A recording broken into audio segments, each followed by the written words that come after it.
नमस्कार विद्यार्थी मित्रांनो, आज आपण आपला राज्यशास्त्राचा जो पहिला पाठ आहे त्याच्यातला शेवटचे जे आपले 2 मुद्दे राहिले होते ते आज आपण अभ्यासणार आहोत.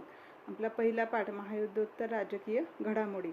या अगोदर जे आहे तर आपण जगाचा इतिहास किंवा जगातले जे महत्त्वपूर्ण घटना घडलेल्या होत्या, पहिलं महायुद्ध, दुसरं महायुद्ध, त्याच्यानंतरचे जगावरती झालेले जे परिणाम होते, हे परिणाम की जग कशा प्रकारे 2 भागांमध्ये विभागलं गेलेलं होतं आणि त्या तणावाखाली अगदी 45 वर्ष म्हणजे दुसऱ्या महायुद्धानंतर जे आहे तर हे शीतयुद्धाला जी सुरुवात झाली आणि हे शीतयुद्ध जे आहे तर 1945 पासून जे आहे तर हे शीतयुद्धाला सुरुवात झालेली होती. म्हणजे दुसरं महायुद्ध संपलं आणि त्या महायुद्ध संपल्यानंतर म्हणजे जी मित्रराष्ट्र होती त्या मित्रराष्ट्रांपैकी अमेरिका आणि सोव्हिएत युनियन अगदी हे दोन्हीही जे आहेत तर या महासत्ता म्हणून त्या काळात होत्या. आणि दुसऱ्या महायुद्धानंतर मग मात्र संपूर्ण जगातले जे देश आहेत हे संपूर्ण जगातले देश या 2 महासत्तांमध्ये जे आहेत हे विभागलं गेलं. म्हणजे एकूणच तर जगाचं जे आहे हे द्विध्रुवीकरण झालं.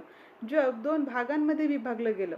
म्हणजे जर तुम्ही आमच्यासोबत नाही आहात तर मग तुम्ही शत्रूच्या सोबत आहात, असा त्याचा एक उल्लेख जो आहे हा त्या काळात होता. आणि प्रत्येकच देश जो आहे तर हा प्रत्येक देश या तणावाखाली होता की कोणत्या ना कोणत्या प्रकारे हे संपलं पाहिजे.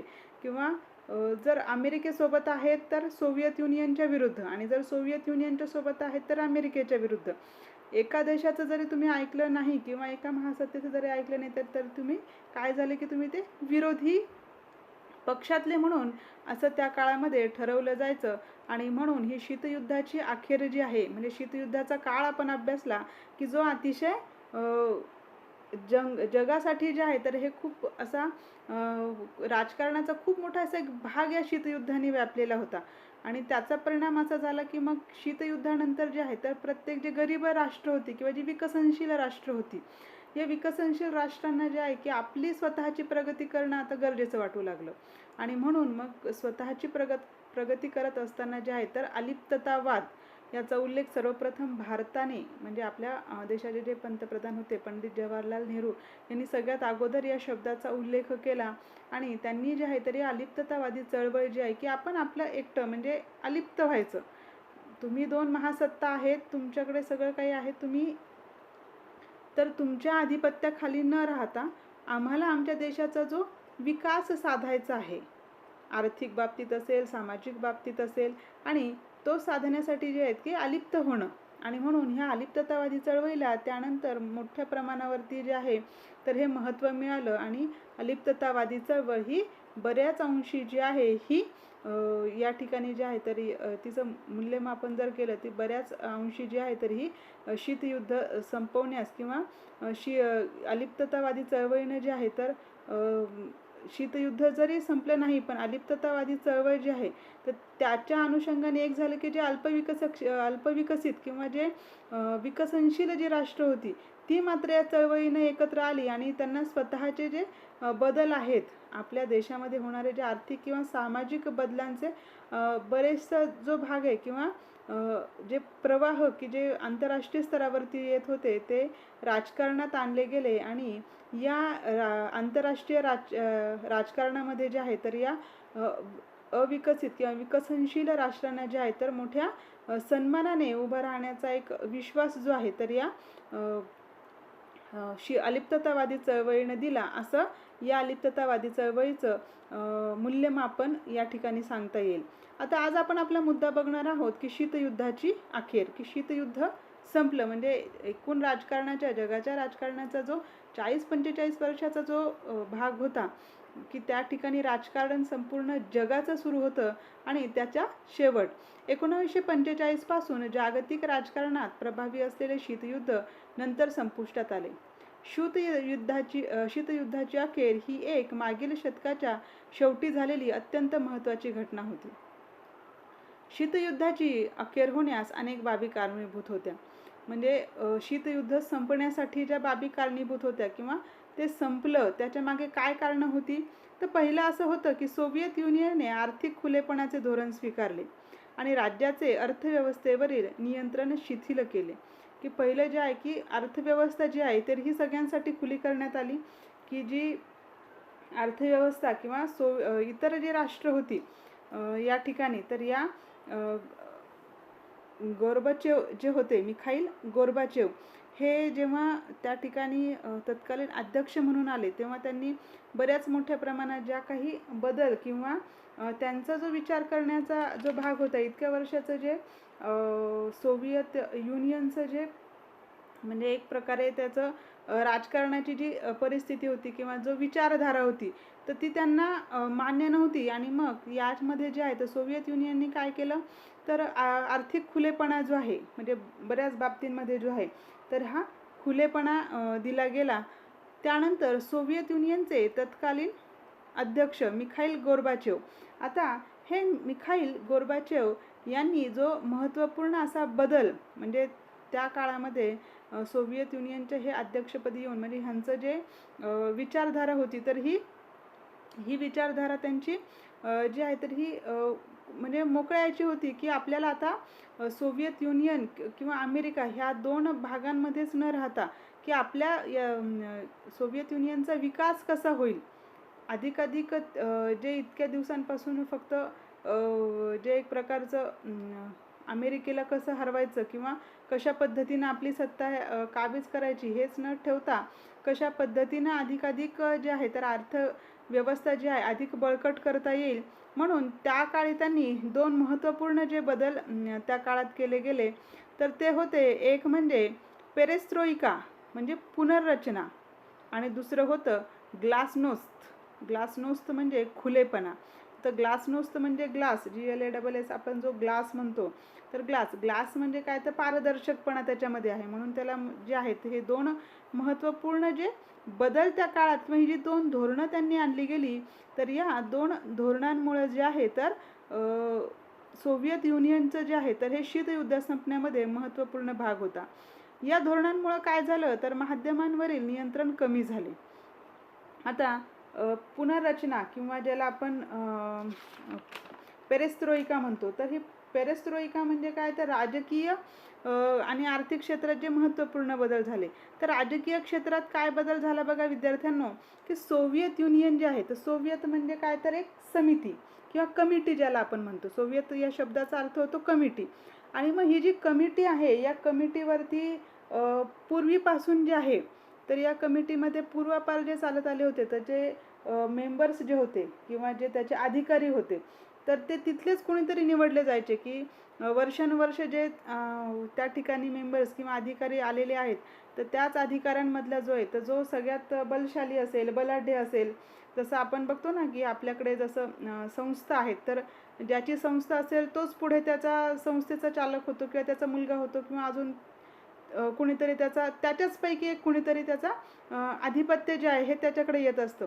तसंच या सोव्हिएत युनियनचं सुद्धा जे आहे, तर या कमिटीमध्ये असणारे जे मेंबर्स आणि जे त्या ठिकाणी असणारे अधिकारी होते, तर त्यांच्यापैकीच कुणीतरी एक जण जो आहे, तर हा प्रत्येक वेळेस जो आहे तर याचा अध्यक्ष जो आहे हा व्हायचा. परंतु पेरेस्ट्रोइका किंवा ज्याला आपण पुनर्रचना म्हणतो, तर मिखाईल गोर्बाचेव यांनी याच्यामध्ये जे आहे तर ही जी रचना होती ही बदलली आणि त्या ठिकाणी निवडणुका ज्या आहेत, तर या निवडणुका घेण्यात आल्या. आणि निवडणूक घेऊन कमिटीचे मेंबर्स जे आहे किंवा कमिटीचा मुख्य कोण आहे हा या ठिकाणी निवडला जाईल. म्हणजे पूर्वी जे होतं, तर ते ज्याला आपण असं म्हणू शकतो, की सत्ता म्हणजे घराणेशाही पद्धतीने होतं. पण नंतर जे आहे तर या पुनर्रचनेमध्ये जे आहे तर हा सगळ्यात महत्त्वपूर्ण बदल झाला. आणि त्यामुळे प्रत्येकाला जे आहे तर या ठिकाणी संधी मिळायला लागली, आणि ज्याला जास्त मतं पडतील तो त्या कमिटीचा अध्यक्ष किंवा त्याला निवडून जे आहे जो येईल तो त्या ठिकाणी अध्यक्ष. आणि म्हणून या पुनर्रचनेमुळे जे आहे तर सोव्हिएत युनियनचं जगासमोर एक वेगळंच चित्र उभं राहिलं. आणि इतरही, की जो एक एकाधिकारपणा होता किंवा जे एक व्यक्तिमत्व किंवा एकच विचारधारा जी होती, तर त्याला कुठेतरी छेद दिला गेला. आणि त्यामुळे जगामध्ये एक वेगळ्या प्रकारची छबी जी आहे तर ही परत सोव्हिएत युनियनची दिसून येऊ लागली. दुसरं एक जे आहे तर ही जी धोरणं होती बघा, त्याचबरोबर आता ग्लासनोस्त म्हणजे काय, तर ह्यांनी जे आहे तर ग्लासनोस्त म्हणजे जे खुलेपणा जो होता, हा खुलेपणा जो आहे तर हा खुलेपणा याला प्रत्येक ठिकाणीच हा खुलेपणा दिला गेला. मग तो आर्थिक स्तरावरती दिला गेला. त्याचबरोबर बोलण्याचं स्वातंत्र्य जे आहे तर हे मीडियाला वगैरे पण दिलं गेलं. म्हणजे आत्ता जर आपण बघतो की आपल्याकडे अमेरिकेतली बातमी येते, आपल्याकडे ब्राझीलची बातमी येते, ऑस्ट्रेलियाची बातमी येते, पण पूर्वी तसं नव्हतं. जेव्हा शीतयुद्धाच्या कालखंडामध्ये जे आहे तर इतर देशांच्या बातम्या ज्या आहेत तर या मीडियाला त्या ठिकाणी दिल्या जायच्या नाही, किंवा त्याला त्या देशाची परवानगी घ्यावी लागायची की ही बातमी आम्ही द्यायची का. मीडिया जी आहे तर ही मीडियाला जे आहे तर ज्याची जी सेन्सरशिप जी होती तर ही कमी केली गेली खुलेपणाच्या या धोरणामध्ये. आणि मग अमेरिकेची असू द्या किंवा कोणत्याही देशाची बातमी असू द्या तर मग ह्यासाठी जे आहे तर जी शासनाची परवानगी घ्यावी लागत होती की तिथल्या गव्हर्नमेंटची परवानगी घ्यायची आणि मगच बातमी टेलिकास्ट करायची किंवा इतर माहिती जी आहे ही घेतली जायची.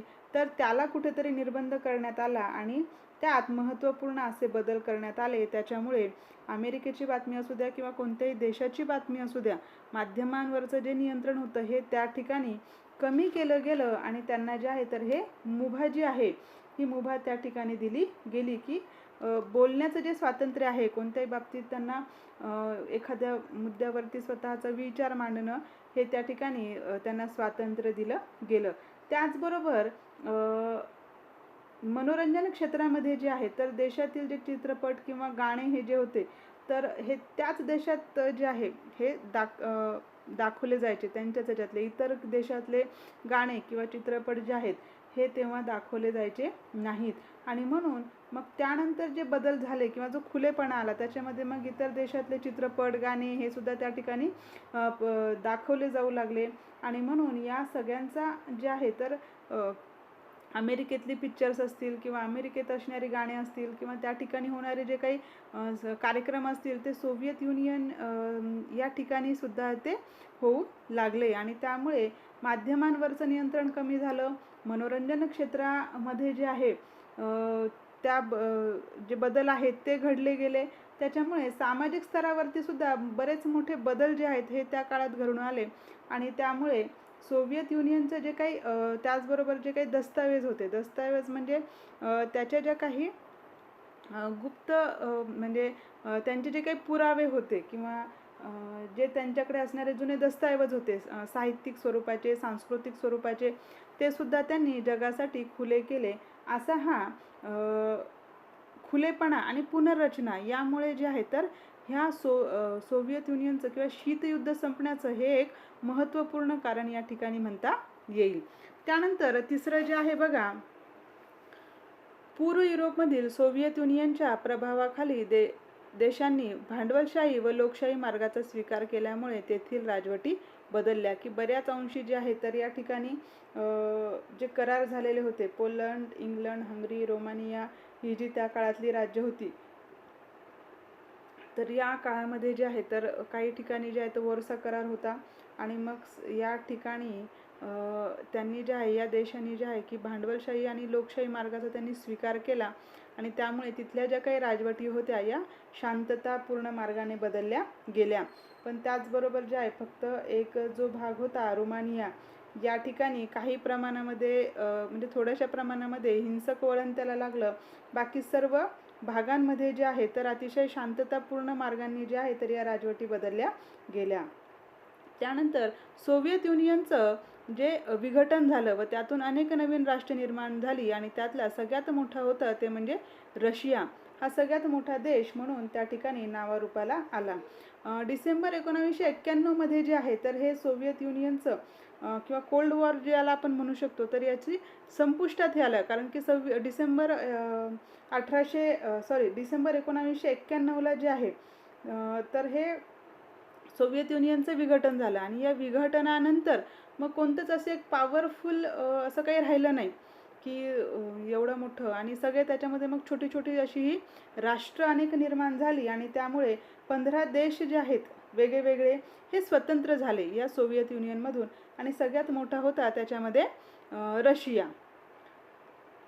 बघा, नाटो ही संघटना आजही अस्तित्वात आहे का आणि तिचे स्वरूप आता लष्करी नाही. आणि या संघटनेत किती देश आहेत हे शोधा. या ठिकाणी शब्द सुचवा म्हणून एक आलेला आहे. एकच महासत्ता असते व तिच्यावर जेव्हा अनेक देश अवलंबून असतात तेव्हा त्या आंतरराष्ट्रीय व्यवस्थेला आपण एकध्रुव व्यवस्था म्हणतो. दोन महासत्तांमध्ये झालेल्या राष्ट्राच्या विभागणीला आपण द्विध्रुवीकरण असे म्हणतात. पण जेव्हा अनेक देश महासत्ता म्हणून आंतरराष्ट्रीय व्यवस्थेत आकारास येतात तेव्हा त्या सत्तेला काय म्हणता येईल? बघा, आजही आपल्या जगामध्ये ज्या आहेत या महत्त्वपूर्ण बदल किंवा घडामोडी ज्या घडत आहेत त्याच्यामध्ये जे आपण म्हणू शकतो की प्रत्येक देशच जो आहे तर हा आपण आता देश जो आहे हा प्रगती करताना दिसतोय. विकसनशील देश जे आहेत, विकसनशील ही म्हणजे या दिशेने वाटचाल करताना विकसितकडून विकसनशीलतेकडे राष्ट्र जे आहेत हे वाटचाल करतायत. आणि आज आपण भारत हा सुद्धा महासत्ता म्हणून आंतरराष्ट्रीय व्यवस्थेमध्ये आकाराला येत आहे. युद्धाचा फोलपणा या विषयावर निबंध लिहा आणि त्यासाठी काही मुद्दे इथे दिले आहेत त्यावरती चर्चा करा. कोणत्या समस्या चर्चा व वाटाघाटीने सोडवता येतात? बघा, या ठिकाणी पहिलं महायुद्ध आणि दुसरं महायुद्ध याचा जर आपण विचार केला तर या दोन्ही महायुद्ध जे आहेत यांचे परिणाम म्हणजे घडण्याची कारणं आणि त्याचे परिणाम याच्यावरती या मुद्द्यांचा जर अभ्यास केला तर या निबंध लिहिला जाऊ शकतो की कोणत्याही चर्चा ज्या आहेत ते वाटाघाटीने सोडवता येतात. जर त्याच वेळेस जे आहे तर पहिलं महायुद्ध किंवा दुसरं महायुद्ध घडलं, जापानने जे आहे तर स्वतःला आशिया काबीज करण्याची जी अपेक्षा त्यांनी धरली होती जर ही केली नसती आणि अमेरिकेने जेव्हा त्यांना सूचना केली होती की तुमचं जे युद्ध जे आहे किंवा तुमचा जो मारा जो आहे अवकाशामार्गे होणारा हा बंद करा, की त्याला सूचना दिलेली होती अमेरिकेने जापानला की जे युद्ध आहे हे आता थांबवलं गेलं पाहिजे. परंतु जापानने ते ऐकलं नाही आणि मग जे अण्वस्त्रांचा वापर अमेरिकेकडनं केला गेला आणि त्यानंतर मग जे संपूर्ण जगाने भोगलं किंवा संपूर्ण जगामध्ये त्याचे जे पडसाद उमटले तर मग या संदर्भात लिहिता येईल. त्याचमुळे युद्धामुळे समस्या सुटत नाहीत आणि युद्धामुळे विकासाला खीळ बसते. तर बरोबर आहे, युद्धामुळे जे आहे तर ही विकासाला खीळ नक्कीच बसते. ज्या ठिकाणी आपण बघतो की मनुष्यहानी होते, वित्तहानी होते आणि त्यामुळे संपूर्ण जो भाग आहे किंवा संपूर्णपणे जे आहे तर देशाचं नुकसान जे आहे आर्थिक स्तरावरती तर होतच होतं, परत सामाजिक स्तरावरती भरपूर नुकसान होतं. आता याचमध्ये जे आहे तर जेव्हा शीतयुद्ध थांबल्यानंतर जे आहे तर त्या ठिकाणी सुद्धा अमेरिका असू द्या किंवा सोव्हिएत युनियन असू द्या या दोनही राष्ट्रांमध्ये जे आहे तर युद्ध जे आहे ह्या युद्धामुळे त्यांच्याही अर्थव्यवस्था ज्या आहेत ह्या कुठेतरी कोलमडल्या गेल्या. त्यानंतर शीतयुद्धानंतरचे जग. सोव्हिएत युनियनच्या विघटनाबरोबर शीतयुद्ध संपले आणि एकेकाळच्या या महासत्तेचं विघटन झालं आणि त्याचे जगामध्ये बरेच परिणाम दिसून आले. मग हे बदल काय घडून आले तर जागतिक राजकारणात अमेरिका ही एकमेव महासत्ता उरली. की रशिया जे आहे सोव्हिएत युनियनचा बराचसा म्हणजे हे खुलेपणाचं जे धोरण स्वीकारलं गेलेलं होतं, पुनर्रचना जी केली गेलेली होती, आर्थिक बदल जे केले गेलेले होते त्याच्यामुळे जे आहे तर मोठ्या प्रमाणामध्ये सोव्हिएत युनियनला जे आहे तर आर्थिक नुकसान झालं. त्याच्यामुळे त्याची अर्थव्यवस्था जी आहे तर ही डबघाईला आली आणि त्याच्यानंतर मग अमेरिका ही एकमेवच महासत्ता जगामध्ये किंवा जागतिक राजकारणात तगून राहिली. राष्ट्रांमधील व्यापार व आर्थिक संबंध वाढण्यास अनुकूल वातावरण निर्माण झालं. भांडवल, श्रम, बाजारपेठ, माहिती यांचा जगभर प्रसार झाला आणि लोकांमधील विचार कल्पनांचाही मुक्त संचार त्यामुळे होऊ लागला. तसंच सर्वच राष्ट्रांनी व्यापारी संबंधांना प्राधान्य देण्याचं ठरवल्याने अन्य राष्ट्रांना मदत करण्याची कल्पना मागे पडली आणि त्याऐवजी आर्थिक संबंध प्रस्थापित करण्याचे प्रयत्न होऊ लागले. म्हणजेच काय तर पूर्वी आपल्या विरोधातील एखाद्या राष्ट्राला किंवा देशाला शत्रू राष्ट्र म्हणून संबोधण्याऐवजी स्पर्धक राष्ट्र ही संकल्पना याच्यातून पुढे आली. की व्यापारी जे आहेत की जी राष्ट्रांना व्यापारी संबंधांना प्राधान्य देण्याचं ठरवलं की आपल्या दळणवळण किंवा जी वाहतूक आहे किंवा व्यापारी जे संबंध आहेत आपले ते अतिशय महत्त्वपूर्ण किंवा ते म्हणजे पहिल्यांदा घेतले गेले. इतर जे अगोदर शीतयुद्धामध्ये जे होतं तर व्यापारी संबंध नाही तर नाही आपले त्या जगाशी त्या देशाशी व्यापार झाला तरी चालेल, पण आपलं जे होतं की आपण ज्याच्या सोबत आहोत ते अतिशय महत्त्वाचं. परंतु हे सगळं जाऊन त्या ठिकाणी की व्यापारी संबंध जे आहेत हे याला प्राधान्य आलं जेणेकरून परकीय चलन मिळेल, देशाचा विकास त्यातून होईल. म्हणून स्पर्धक राष्ट्र जी आहे ही नवीन संकल्पना त्या ठिकाणी पुढे आली.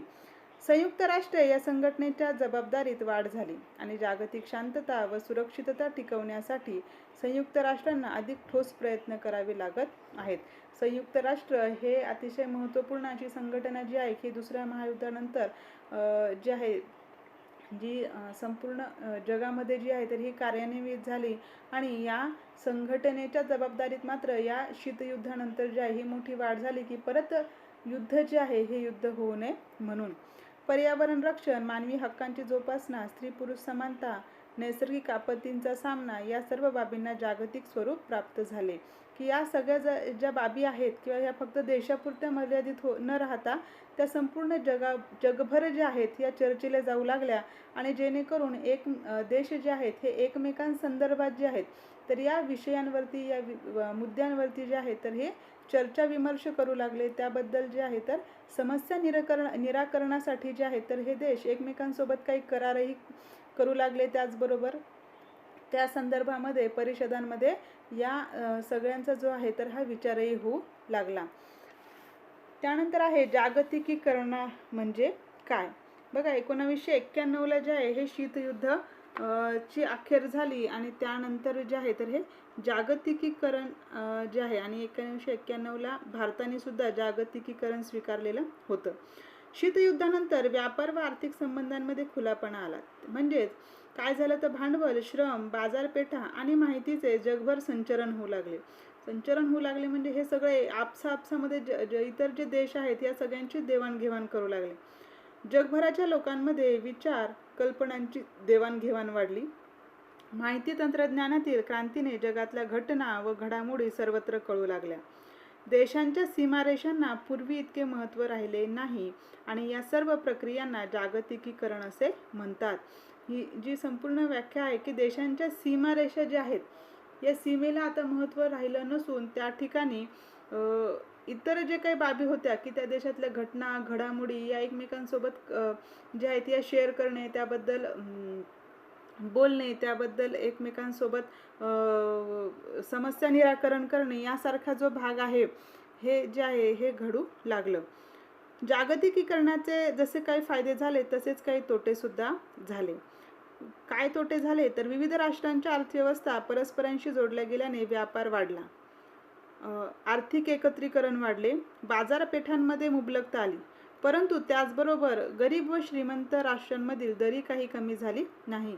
जी राष्ट्र श्रीमंत होती ती अधिकाधिक श्रीमंत होत गेली आणि जी राष्ट्र गरीब होती ती परत गरीबच जी आहे तर ही ती गरीब राहिली आणि त्याच्यामुळे जे आहे तर एक महासत्ता किंवा जे श्रीमंत राष्ट्र आहे विकसित आहे म्हणून त्याच्याकडे बघितलं जाऊ लागलं आणि लहान देश मोठे देश असे सगळेच जण जे आहेत तर विविध राष्ट्र एकमेकांशी जोडल्या गेले. त्यांच्यामध्ये शैक्षणिक बाबतीत असेल, व्यावहारिक बाबतीत असेल, व्यापारासंदर्भातलं असेल तर ह्या देवाणघेवाणी होऊ लागल्या.